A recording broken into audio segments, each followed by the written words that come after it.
Hi, it's Mr. Kurt Nielsen. The rain has begun. The tobacco is out. So you know you're in trouble. Yes, it's the same day. Yes, I don't know where the camera lens is because this, it's not like I'm at an NBC studio. But do you have 15 minutes? Let's have some fun, shall we? Oh, if you're feeling down as dirt, come on and have some fun with Kurt. We'll paint a bit and horse around. I'll pick your spirits off of the ground. Okay, kids, you know the gimmick of this one here. My egg timer is somewhere else. And I can't smoke and draw and hold a camera all at the same time, so I'm going to put my pipe down. You're like, gosh, Kurt's advocating smoking. No, I'm not. I'm not a smoker. I'm really not. But sometimes I'll do smoking here. Sometimes when it's rainy, it's kind of dramatic to watch the smoke as it billows through the sky. You're probably wondering, like, why is it a Bing Crosby pipe? Why does that even have any meaning? Well, truth of the matter is, my family knew Bing Crosby. The area that I am in now is where Bing Crosby had one of his homes for many, many years, and my family would hang out with Bing Crosby and his brethren. They'd go to his parties and do all that stuff. My family loved Bing. They would hang out with Bing and Trader Vic. They were all part of the same community. Kind of cool, huh? You just think I'm full of crap. You're like, oh, yeah, I'll research this online. You won't find it online. You'll just have to trust me. I know it's true. Anyway, my family knew Bing, and they thought he was the cat's pajamas. And I remember when those accusations came out when I was a kid. I'd see it all over the news, and I would ask my family, like, what do you think about that? And they'd say, oh, that's not true. Bing would never do that. I hearken back to that joke that I heard, like about this guy who said that he used to go golfing with Bing Crosby all the time. And he said, yeah, I've gone golfing with Bing Crosby many times and he never beat me once. Oh, that's a child abuse joke. That's pretty terrible, isn't it? Anyway, I don't know what the truth is or not, but I love Bing. I love his music. And my family loved him as a person. So in this area, there are still echoes of Bing Crosby floating around. There was a little shopping mall area called Crosby Commons, which they built as a sort of tribute to Bing, obviously. The mall concept never really took off, but they have a stained glass window, or an etched window, I should say, that still exists. The pipe shop where Bing Crosby used to buy his tobacco is still there. That's where I bought my Bing Crosby pipe, by the way. It's the Burlingame Tobacco Shop. They're kind of sassy there, by the way, just to give you a heads up. But that's where I said I want a Bing Crosby pipe, and the guy said, well, this is the one that you want. And I went in there recently, and I said, do you know what Bing smoked? And he said, well, no, I don't know that. So I know what he smoked. Tobacco. Stupid. Anyway, yeah, Bing Crosby and his music was always a big part of my life growing up, my whole childhood, knowing Bing Crosby. My family knew a lot of people. My Uncle Graham worked for Universal as a PR guy for many, many years. And because of that, he knew, Shirley Temple and the Andrews sisters. I remember when I was a kid going to school, my aunt always told me, oh, if you want to interview one, I forget which one now, to be honest. She said, oh, if you want to interview one of the Andrews sisters for a school report, just let me know. I was like a 12-year-old kid, and I was like, oh, yeah, like, I really want to talk to one of the Andrews sisters. Like, it had no meaning to me. But, of course, now I would have killed for that experience. I just didn't think about it at the time. But I've been really, really lucky in my life. I've been privy to all sorts of crazy experiences that have colored who I am, and how can you not celebrate these things if you're a creative person? You got to put it into your work. So you're looking at this, you're like, wow, this is kind of weird. Okay, so my stuff is very me. For many, many years I was in animation, an animation professional. And, you know, when you work on a show for a while or whatever, your style kind of merges into that. If you work for Warner Brothers, your stuff looks like Warner Brothers. You know, friends of mine who worked on The Simpsons for years, all of their stuff looks like The Simpsons. It's a little sad, but you know, whatever. Anyway, it took me a long time for my own voice to come out because I was trying to make things that were more industry standard, you know? Is that weird? Well, you know, you're always having to hustle yourself. It's hard to be an artist for a living, and having to sacrifice your own creative voice. Now, the best thing to do, obviously, is to find a balance, you know, where you can come home and paint, do your own thing. But unfortunately, what a lot of people do is they give all of their time and their best work to their employer, and then when it comes down to doing their own personal stuff, they say, well, I'll do that eventually. Then years pass, and then people think, gosh, why don't I ever do anything for myself anymore? And then they start asking themselves, why do I not enjoy art? Well, because art has become work. It's not the fun, it's not the play that it used to be. I think it's really important, no matter what you do, no matter where you are, to just keep producing your own work, even if it's 5 minutes a day, because your voice matters. What you say and your perspective matters. You know, if you work in the art field, obviously you're going to be influenced by what you do. And, you know, if you're a commercial artist, some of your stuff may become more commercial. That's just the way of it. You know, if you work in the cartoon business, your stuff's going to probably look a little more cartoony. It happens. So obviously, looking at what I do, you could tell that I've worked in the cartoon business. But also, too, another side of me has come out. And it's funny, like friends of mine who I've known for, you know, decades and decades, look at my stuff and they say, where the hell is this coming from? And I say, well, I don't know. It's just, it's the real me coming out. I am right now opening up my little glass jar. It was a old smoky moonshine jar. Works just great.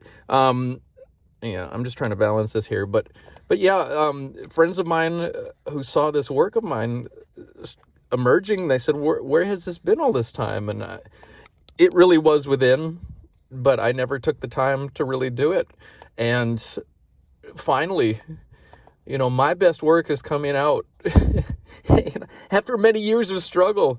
How have I survived? How did this happen? Well, I stopped working in animation. I decided to take freelance, and then I decided to work a regular job, and then start doing my own art. It was a sacrifice. I mean, I have friends who are active working professionals and all they do is art all the time. They certainly make a lot more money than I do. But that's their choice, you know? I don't know if they're necessarily happy, but hey, but it's hard. It's a constant hustle. I think the thing about art that was the most discouraging to me was the fact that you're always having to prove yourself, and you're only as good as the last project that you were on. So you got a job and you think everything is solid, and the truth of the matter is it can end in oh, I hit the button. I really got to figure this out a little bit more.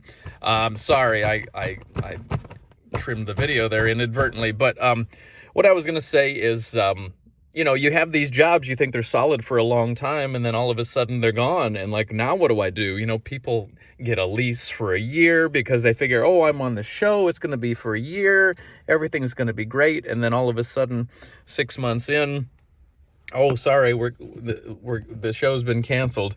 The network is going in a different direction. I didn't want to deal with that. Took me a long time to come to terms. I thought it was a failure. I thought, you know, if I'm not working on a show, if I'm not making big bucks, if I'm, I have friends who have Academy Awards, and I have friends who have done a lot of great things. And me, I wonder how I'm going to pay the rent half the time. But it's my choice. It's my choice. I have mindfully decided to be more me. And sometimes that comes at a cost. I am not rich, but I've had a lot of great experiences in my life that I'm proud of.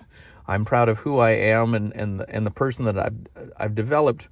Through my struggle and through my going in a different direction, my voice has come out, and I'm convinced of that. I think if I, sacrificed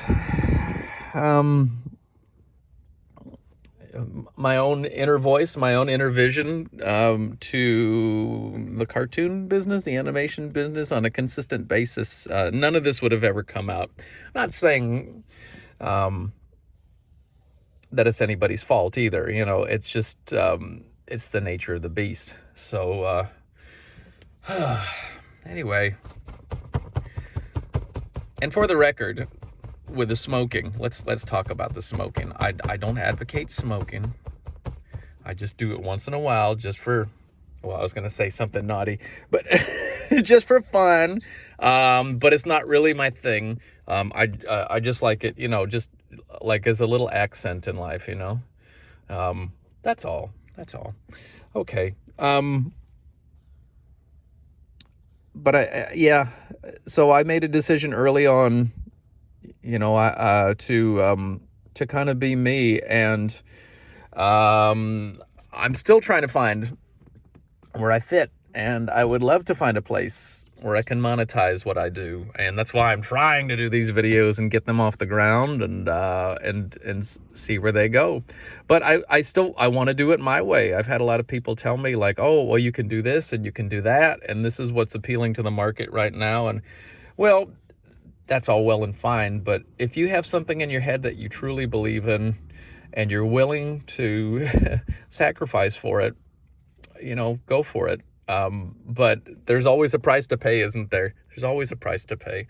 I have struggled for many years, admittedly. And in my life, there are many people who, I guess they think of me as pathetic. They think of me as the typical artist, struggling and I seem unstable, although I feel stable. But it's not a path that everybody would mindfully take. And trust me, I've had my share of consistent jobs, where, hey, I've got a paycheck coming in every week, and that's nice too. It is nice. But it's better if it's a job you really like. I've had some jobs that were a lot of fun and led to a lot of enjoyment, but at the end of the month, you're like, wow, okay, this job is a lot of fun, but why am I not eating? It happens. So, yeah, I really think that, a lot of why we struggle as artists is because we've been told that artists struggle. You're told from an early age, like, it's not a real job. Find a real job. Therefore, you, in your own mind, strip it of its value. Does that make any sense? So if you look at something, if somebody tells you, oh, see that guy over there? He's stupid. And your whole life you think of that man as stupid. Then you don't talk to the guy. You're like, well, why waste my time? The man is stupid. And then one day you have a conversation with the man, and then you realize he's actually very intelligent. Like, why did I not give him the time of day? It's because somebody else put thoughts in your head and you gave it credence and you devalued the man in your own mind. It's the same thing with the art. We've been told all of our lives, here in America primarily, but in sections of the world, that art is not important. It's not real work. Get a real job. And then when you do your art, you almost want to apologize for it. Isn't that weird? You almost want to apologize. Oh, I'm sorry for wasting time. You know, it's not like you're sitting there watching a marathon of Mama's Family when you sit down here and paint. You're doing something. Yeah, that's the truth of the matter. You're actually creating, and you're making the world better. The thing that people forget is that everything that you see around you is a creation. Life itself is a creation, right?